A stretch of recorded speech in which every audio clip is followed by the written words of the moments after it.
Hello twelfth class students, कैसे हैं बच्चों आप। तो आज का हमारा टॉपिक है, हम बहुत अच्छे से फ्लावर पढ़ चुके हैं, तो आज हम बात करेंगे सिर्फ एंथर की, राइट। और एंथर में हम समझेंगे कि माइक्रोस्पोरेंजियम क्या होता है और माइक्रोस्पोरोजेनेसिस किसे कहते हैं, है ना।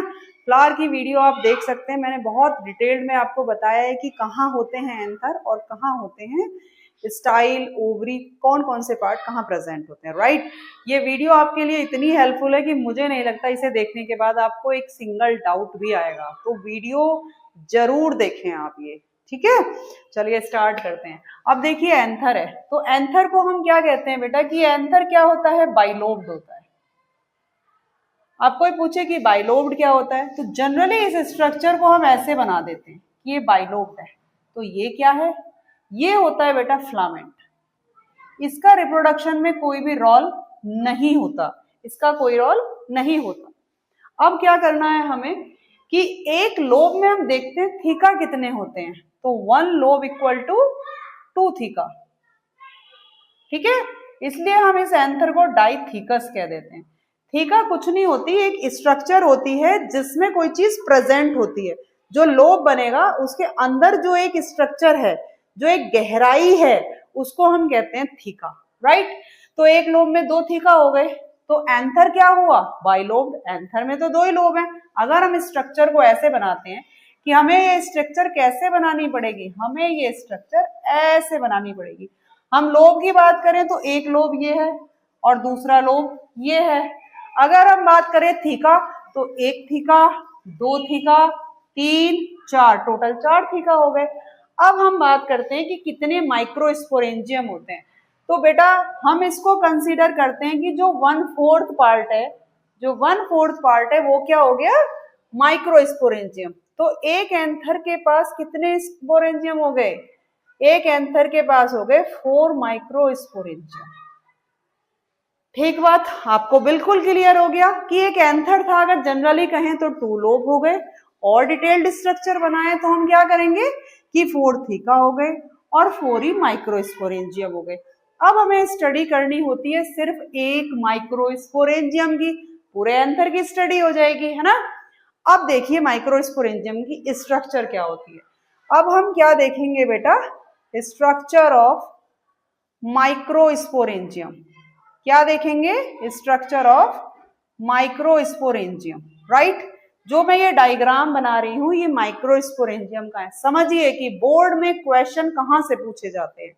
जो ये माइक्रोस्पोरेंजियम है बेटा, इसकी कितनी लेयर होती है, 4 लेयर होती है। कितनी लेयर है, 4 लेयर है। अब मैं फर्स्ट पॉइंट हमने कहा कि 4 लेयर है, मैं 4 लेयर आपको डायग्राम में के थ्रू बताती हूँ।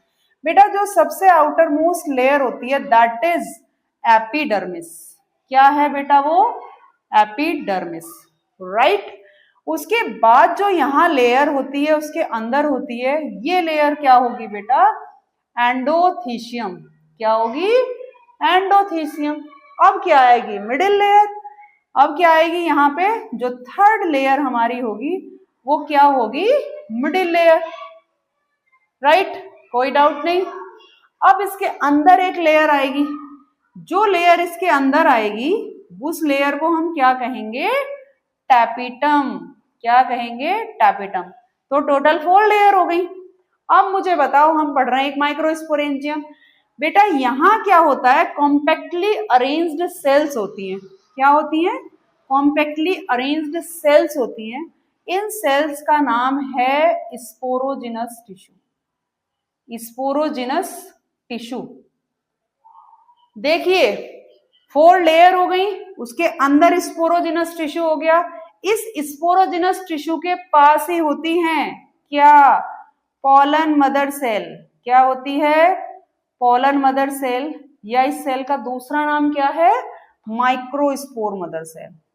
सही बात हो गई, तो कोई डाउट नहीं भाई। जैसा इस माइक्रोस्पोरेंजियम के पास सेम कहानी यहाँ होगी, यहाँ भी 4 लेयर स्पोरोजिनस टिश्यू, यहाँ भी 4 लेयर स्पोरोजिनस टिश्यू, यहाँ भी 4 लेयर स्पोरोजिनस टिश्यू। कोई डाउट नहीं होना चाहिए। अब हम बात करते हैं क्वेश्चन कहां से पूछे जाते हैं।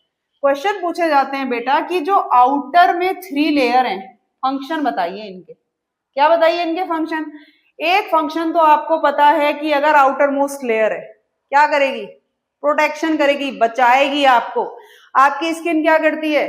डायरेक्टली कोई भी चीज आपके इंटरनल ऑर्गन तक नहीं जाती, हार्ट को नहीं जाती, किडनी को नहीं जाती, सबसे पहले कहां से होके जाती है? स्किन से। तो स्किन क्या करती है? प्रोटेक्ट करती है जर्म से। यहां क्या होगा फंक्शन? सेम। फर्स्ट फंक्शन क्या हो गया? प्रोटेक्शन। कोई डाउट? तो क्वेश्चन आ सकता है, राइट? सेकेंड फंक्शन होगा बेटा डेइसेंस। अब बात आई डेइसेंस किसको कहते हैं? बेटा डेइसेंस कहते हैं ब्रेक होने को। कोई भी स्ट्रक्चर जब वहां से ब्रेक होती है उसको क्या कहते हैं? डेइसेंस। जब ये लेयर यहां से ब्रेक होंगी तभी यहां से पोलन बाहर जाएगा, राइट? तो जब भी ब्रेक होने को हम क्या कहते हैं? डेइसेंस। तो इन तीनों लेयर का फंक्शन क्या हो गया? एक प्रोटेक्शन, दूसरा डेइसेंस। अब टेपिटम पे आ जाते हैं। टेपिटम के फंक्शन लिखते हैं हम। टेपिटम के फंक्शन यहां लिखते हैं बेटा। टेपिटम का सबसे इंपॉर्टेंट फंक्शन है कि ये नरिशमेंट देती है, नरिश करती है, राइट? भाई अगर कोई प्रोटेक्ट कर रहा है तो नरिशमेंट भी तो चाहिए, वरना तो क्या होगा? डेथ हो जाएगी सेल की। तो ये नरिशमेंट देती है। दूसरा इसका एक फीचर होता है डेंस साइटोप्लाज्म। तो हम क्या कहेंगे कि जो साइटोप्लाज्म है लिक्विड है वो डेंस होता है। अब थर्ड होता है कि more than one nucleus. More than one nucleus. तो आपको क्वेश्चन कैसे दे देगा कि वो लेयर का नाम बताइए जहां एक से ज्यादा न्यूक्लियस है, जहां साइटोप्लाज्म डेंस है, जो नरिश करती है। आप आंसर क्या करेंगे? टेपिटम। क्लियर? आपसे पूछ लेगा कि वो कौन सी लेयर है जो डेइसेंस में और प्रोटेक्शन में हेल्प करती है। आप तुरंत क्या आंसर करेंगे कि outer most layer epidermis, endothecium and middle layer. अब ये लेयर बिल्कुल आपको क्लियर हो गई होंगी, राइट? अब हमें क्या पढ़ना है? हमने एक माइक्रोस्पोरेंजियम की स्ट्रक्चर पढ़ ली। 12th बोर्ड में अगर आपको माइक्रोस्पोरेंजियम की स्ट्रक्चर आती है, आप ये डायग्राम बनाते हैं, आप इन 3 लेयर के 2 पॉइंट लिखते हैं, आप टापिटम के 3 पॉइंट लिखते हैं, तो आपको फुल मार्क्स देने से कोई नहीं रोक सकता, आपको फुल मार्क्स मिलेंगे। अब नेक्स्ट प्रोसेस पढ़ते हैं माइक्रोस्पोरोजेनेसिस, राइट? अब मुझे बताइए माइक्रोस्पोर ये क्या है? Microspore and genesis. जेनेसिस का मीन्स होता है फॉर्मेशन। क्या होता है? फॉर्मेशन। तो हम क्या डेफिनेशन लिख सकते हैं कि फॉर्मेशन ऑफ माइक्रोस्पोर। चलिए डिफाइन करेंगे फॉर्मेशन ऑफ माइक्रोस्पोर। अब हमारा नेक्स्ट क्वेश्चन है कि ये बताइए कि ये माइक्रोस्पोर बन कहां से रहे हैं? तो अभी हमने पढ़ा है कि स्पोरोजेनस टिश्यू के पास माइक्रोस्पोर मदर सेल या पोलन मदर सेल होती है, वहां से बनते हैं। तो फ्रॉम एमएमसी इसको शॉर्ट में कहते हैं माइक्रोस्पोर मदर सेल। आपको पूरा इसलिए लिखना है बेटा क्योंकि फीमेल के केस में भी एमएमसी ही होता है, मेगास्पोर मदर सेल, राइट? हम इसको पीएमसी लिख सकते हैं, पोलन मदर सेल। ये क्या है? P for pollen. क्लियर? अब देखिए क्या होता है। ये एक सेल है, ये कौन सी सेल है? माइक्रोस्पोर मदर सेल, या इसी का दूसरा नाम है पोलन मदर सेल। अब ये सेल क्या करेगी? ये सेल मियोसिस 1 करेगी। क्या करेगी? मियोसिस 1 क्या बनाएगी? 2 माइक्रोस्पोर बनाएगी। तो इसको कह देंगे माइक्रोस्पोर डायड। क्या कह देंगे? Microspore dyad, right?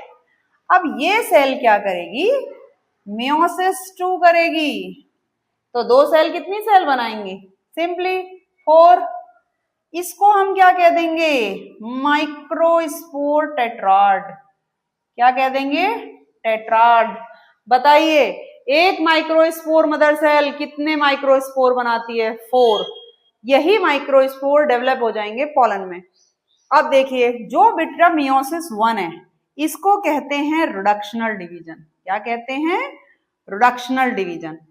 अब क्वेश्चन आता है कि क्या जरूरत है हमें पढ़ने की कि भाई ये रिडक्शनल डिवीजन होता है, क्या जरूरत है इसे पढ़ने की कि ये इक्वेशनल डिवीजन होता है। ठीक, आपने 2 पॉइंट बता दिए माइक्रोस्पोरोजेनेसिस में। एक तो आपने डेफिनेशन बता दी, दूसरा आपने बता दिया कि एक एमएमसी जो है वो 4 माइक्रोस्पोर बनाएगी, सफिशिएंट है। अब क्वेश्चन क्या आएगा? क्वेश्चन आएगा प्लॉइडी बताइए। प्लॉइडी का मतलब हैप्लॉइड है, हैप्लॉइड है एन है या डिप्लॉइड है मतलब 2n है। क्या होता है n और 2n, ये हम बाद में डिस्कस करेंगे कि हाफ नंबर ऑफ क्रोमोसोम को हैप्लॉइड कहते हैं, कंप्लीट सेट ऑफ क्रोमोसोम को डिप्लॉइड कहते हैं। तो प्लॉइडी बतानी है बेटा। एक बात याद रखो, क्वेश्चन कभी गलत नहीं हो सकता। क्या याद रखना है? जब तक मियोसिस नहीं होगा, जब तक प्लॉइडी एन नहीं होगी, जब तक मियोसिस नहीं होगी, जब तक प्लॉइडी एन नहीं होगी। क्या एमएमसी सेल में मियोसिस हो गया? हुआ है, बट ये बना है, तो इसकी प्लॉइडी क्या होगी? इसकी प्लॉइडी होगी 2n, राइट। अब इसमें मियोसिस हो गई तो जो सेल बनेंगी उनकी प्लॉइडी क्या है? n। अब n से मियोसिस 1 तो इन्हीं की प्लॉइडी भी n। तो फ्लावर लेके चलो स्टार्टिंग से। सेपल की प्लॉइडी 2n, पेटल की प्लॉइडी 2n, स्टेमन की 2n, माइक्रोस्पोरेंजियम की 2n, स्पोरोजिनस टिश्यू की 2n। स्पोरोजिनस टिश्यू में भी जो माइक्रोस्पोर मदर सेल है उसकी 2n।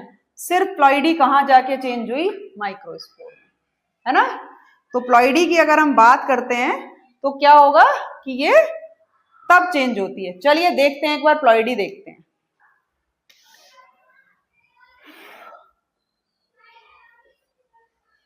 चलिए प्लॉइडी देखते हैं कि प्लॉइडी कैसे आप याद रखेंगे। बेटा सबसे पहले फ्लावर एंजियोस्पर्म प्लांट का है, कैसी प्लॉइडी होगी? 2n। फ्लावर के अंदर sepal, petal, then stamen, then gynoecium, right. सभी की प्लॉइडी क्या होगी? 2n। कैसी प्लॉइडी होगी? 2n, क्योंकि मियोसिस किसी में नहीं हुई। हम क्या पढ़ रहे हैं? एक स्ट्रक्चर, इनसे हमें कोई मतलब नहीं, ये रिप्रोडक्शन में पार्टिसिपेट नहीं करते। हम पढ़ रहे हैं स्टेमन।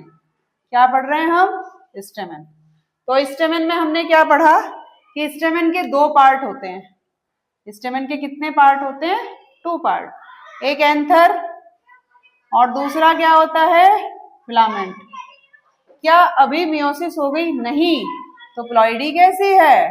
2n। चलिए आगे चलते हैं। एंथर में हमने क्या पढ़ा? एंथर में हमने पढ़ा कि 4 माइक्रोस्पोरेंजियम होते हैं। क्या मियोसिस हुई? नहीं। प्लॉइडी क्या हो गई? 2n। माइक्रोस्पोरेंजियम में हमने क्या पढ़ा? स्पोरोजिनस टिश्यू होता है। सेल्स की प्लॉइडी क्या हो गई? 2n। कोई डाउट नहीं, वेरी गुड। अब हमने स्पोरोजिनस टिश्यू में क्या पढ़ा? माइक्रोस्पोर मदर सेल, या हमने इसका दूसरा नाम क्या कहा? Colon mother cell. प्लॉइडी कैसी हो गई? 2n।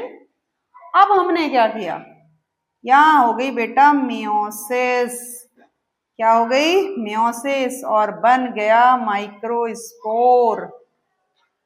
बेटा प्लॉइडी कैसी हो गई? n।